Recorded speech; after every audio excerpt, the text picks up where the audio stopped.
globalisasi dan manfaatnya. Pembelajaran 1, tonton sampai habis ya, jangan di skip. Pembelajaran ini berdasarkan buku tematik kurikulum 2013 dan Bu Pena 6B penerbit Erlangga. Kita telah mengetahui pengaruh globalisasi yang terjadi di sekitar kita. Tahukah kamu apa manfaat globalisasi? Bagaimana globalisasi dapat terjadi? Yang pertama, muatan bahasa Indonesia KD 3.2 dan 4.2. Menemukan informasi penting dari teks yang dibacakan. Informasi penting dapat ditemukan dari teks yang kita dengar. Perhatikan langkah-langkah menentukan informasi penting dari teks yang dibaca berikut. Yang pertama, dengarkanlah teks yang dibacakan dengan sungguh-sungguh. Yang kedua, catatlah informasi penting yang kamu peroleh dalam bentuk poin-poin. Yang ketiga, kembangkanlah poin-poin tersebut menjadi kalimat yang utuh. Yang keempat, rangkailah kalimat tersebut hingga menjadi paragraf baru. Dan yang terakhir, sampaikan secara lisan kepada teman-temanmu. Amatilah foto berikut. Bagaimana pendapatmu? Menteri Luar Negeri Retno Marsudi menjadi pembicara dalam pertemuan tingkat Menteri Negara-Negara Forum Kerjasama Ekonomi Asia Pasifik atau APEC di Manila, Filipina, 17 November 2015. Nah, setelah kita mengamati foto tadi, mari kita jawab pertanyaan berikut. Yang pertama, bagaimana berita tentang pertemuan tingkat menteri APEC tersebut dapat disiarkan ke semua negara di berbagai belahan dunia? Jawabannya, ada berbagai cara yang dapat ditempuh untuk menyiarkan berita tentang pertemuan tingkat menteri APEC. Berikut beberapa di antaranya. Yang pertama, berita dapat disebarkan melalui media cetak maupun elektronik seperti surat kabar, berita di televisi, majalah, pamflet, dan berbagai media lainnya. Yang kedua, berita dapat disebarkan melalui siaran radio, baik melalui siaran radio konvensional maupun siaran langsung radio dengan memanfaatkan teknologi internet. Kemudian pertanyaan kedua adalah, apa manfaat globalisasi terhadap kerjasama Indonesia dengan negara-negara di Asia dan di dunia? Manfaat yang diperoleh dengan adanya kerjasama dengan bangsa Asia dan dunia bagi Indonesia berdampak pada beberapa sektor. Sektor-sektor tersebut antara lain ekonomi, sosial, pendidikan, dan budaya. Nah, anak-anak ibu, simak teks eksplanasi yang akan dibacakan oleh gurumu. Teks akan dibacakan dalam setiap paragraf. Nah, informasi penting dalam teks tersebut antara lain, paragraf pertama atau topik masalah. Hampir semua kegiatan manusia di era globalisasi membutuhkan energi listrik. Namun, energi listrik ternyata memiliki dampak negatif jika digunakan secara berlebihan. Kemudian paragraf kedua atau dari penjelas, dampak dari pemborosan energi diantaranya adalah pemanasan global. Pemanasan global mengakibatkan cuaca tidak teratur dan musim panas yang berkepanjangan. Manusia terancam habitatnya akibat pemanasan global. Kemudian paragraf ketiga atau dari penjelas, untuk menghindari pemanasan global dapat dilakukan yaitu dengan melakukan sikap hidup hemat listrik. Contohnya adalah dengan memilih peralatan hemat energi dan mematikan semua peralatan listrik yang tidak terpakai. Kemudian paragraf keempat yaitu simpulan atau saran. Dengan hemat energi listrik berarti kita masih menyelamatkan bumi kita secara nyata. Yang kedua, muatan IPS KD 3.3 dan 4.3, kerjasama anggota ASEAN dalam bidang politik. Setiap negara anggota ASEAN memiliki sistem pemerintahan dan kehidupan politik yang berbeda.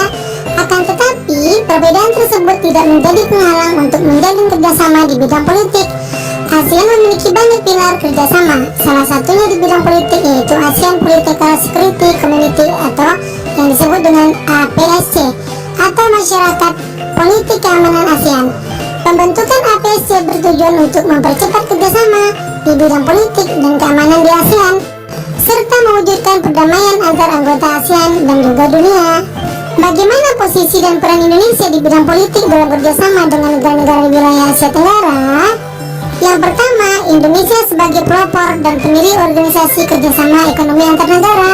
Yang kedua, Indonesia sebagai anggota aktif berbagai organisasi kerjasama anggota ekonomi antar negara. Dan yang ketiga, Indonesia sebagai pelaku dalam kerjasama ekonomi antar negara. Carilah informasi lain tentang kerjasama di bidang politik antara Indonesia dengan negara-negara anggota ASEAN. Identifikasi posisi dan peran Indonesia dalam setiap kerjasama tersebut. Kerjasama Indonesia dengan negara-negara di Asia Tenggara di bidang sosial budaya di masa globalisasi. Bentuk kerjasama di bidang politik yang pertama adalah mempererat hubungan politik melalui pertukaran duta dan konsul. Yang kedua, menciptakan stabilitas politik. Yang ketiga, mengadakan perjanjian ekstradisi.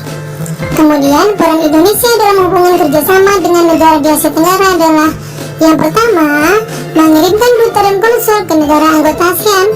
Yang kedua, menerima dan memfasilitasi duta dan konsul dari negara anggota. Yang ketiga, ikut serta dalam mengendalikan dan menyelesaikan konflik yang terjadi di negara anggota. Dengan penyelesaian konflik, stabilitas politik suatu negara dapat terwujud. Dan yang terakhir, mengembalikan penjahat dari negara anggota yang melarikan diri ke Indonesia sebagai wujud penegakan perjanjian ekstradisi. Yang ketiga, muatan IPA KD 3.6 dan 4.6. Cara-cara menghemat energi listrik. Saat ini, kebutuhan manusia terhadap listrik semakin meningkat. Setiap orang berhak menggunakan listrik. Oleh karena itu, setiap orang juga memiliki kewajiban dalam memanfaatkan listrik secara bijak. Mulailah dengan hal-hal kecil yang dapat kamu lakukan di rumah. Berikut adalah beberapa cara yang dapat dilakukan untuk menghemat energi listrik. Yang pertama, membatasi waktu menonton televisi. Yang kedua, mematikan kipas angin atau pendingin ruangan ketika udara sedang sejuk. Yang ketiga, mencabut kabel dari stop kontak apabila sudah tidak digunakan. Yang keempat, jangan biarkan pengisi daya telepon seluler atau laptop terpasang di stop kontak semalaman. Yang kelima, mengganti lampu dengan daya yang lebih kecil. Kemudian yang keenam, mematikan saklar lampu saat kondisi ruangan cukup cahaya. Bagaimana penggunaan energi pada masyarakat Indonesia? Bagaimana dampaknya bagi lingkungan hidup? Ayo kita cermati potongan berita berikut. Belakangan ini banyak bermunculan masalah pengurusan energi.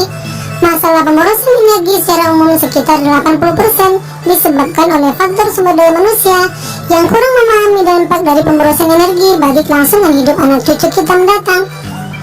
Selain disebabkan oleh manusia, ada pula 20% disebabkan oleh faktor teknis. Indonesia merupakan negara yang boros dalam penggunaan energi. Bahkan Indonesia termasuk salah satu negara di Asia Tenggara yang tertinggi dalam hal pemborosan energi. Hal ini tercermin dalam indeks elastisitas energi. Skor Indonesia lebih tinggi dibandingkan dengan negara-negara di Asia Tenggara, bahkan dengan negara maju. Hal ini menunjukkan perlunya masyarakat Indonesia mengonsumsi energi secara lebih efisien dan mengurangi pemborosan. Dampak dari pemborosan energi sebenarnya sudah kita rasakan. Hal ini terasa dari peningkatan suhu global. Meningkatnya suhu global menyebabkan naiknya permukaan air laut, meningkatnya intensitas fenomena cuaca ekstrim, lebih lamanya cuaca panas daripada cuaca dingin, dan hilangnya gletser, serta akibat-akibat lainnya. Jika fenomena ini terus terjadi tanpa antisipasi dan penanggulangan, mungkin kelangsungan hidup manusia akan terancam. Ternyata masyarakat Indonesia harus memiliki sikap hemat energi. Bagaimana caranya? Ayo kita lakukan percobaan sederhana berikut ini. Nah, anak-anak ibu, dengan bantuan guru dan orang tuamu, lakukanlah percobaan berikut. Alat dan bahannya antara lain 1 buah lampu bohlam 5 watt, kemudian 1 buah lampu LED 5 watt, 1 buah lampu neon 5 watt, 1 buah dudukan lampu, beberapa buah baterai 1,5 volt, 0,5 meter kabel, gunting, isolasi, 1 buah kotak atau kardus bekas mie instan. Langkah percobaan. Yang pertama, buatlah 1 rangkaian lampu sederhana seri. Letakkan dudukan lampu di bagian dalam kardus. Kedua, pasang ketiga jenis lampu tersebut secara bergantian dalam kardus. Yang ketiga, amatilah kualitas terangnya cahaya dari ketiga jenis lampu tersebut. Nah, anak-anak ibu, mari kita jawab pertanyaan berikut. Soal pertama, lampu mana yang memiliki kualitas cahaya yang paling terang? Ya, tentunya lampu LED. Pertanyaan kedua, lampu mana yang paling hemat energi? Lampu LED, karena dengan daya atau watt yang sama, lampu LED mampu menyala lebih terang. Artinya, jika kita memilih lampu neon atau bohlam, maka kita harus memilih lampu dengan watt yang lebih besar untuk menyamakan tingkat cahaya yang dihasilkan lampu LED. Nah, dengan materi yang telah ibu jelaskan tadi, anak-anak ibu dapat membuat laporan kegiatan percobaan, yaitu lampu lampu hemat energi. Nama percobaannya adalah percobaan lampu hemat energi. Kesimpulannya adalah lampu LED merupakan lampu yang menyala paling terang, sehingga lampu ini juga yang paling hemat dikarenakan dengan daya atau watt yang sama. Lampu LED mampu menyala lebih terang